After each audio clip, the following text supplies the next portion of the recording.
আমার মনে হয় না অভিমন্যু মুখোপাধ্যায় ছাড়া আর কেউ পারতো, কারণ আমরা এক একদিন হাইয়েস্ট 19খানা সিন শুট করেছি, ওভাবে তাকিয়েও না। তো কি হয়েছে, আপনার টাইম সুরিন্দর আছে বলে ওভাবে তাকাচ্ছ কেন তুমি আমার দিকে?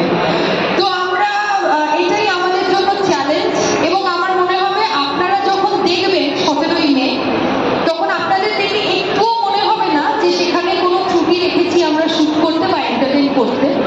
একটা খুব রিলেটেবল গল্প যে আমাদের এত সুন্দর একটা গান দেওয়ার জন্য।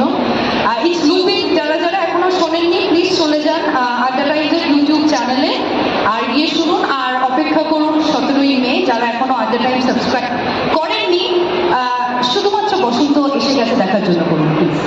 Thank you.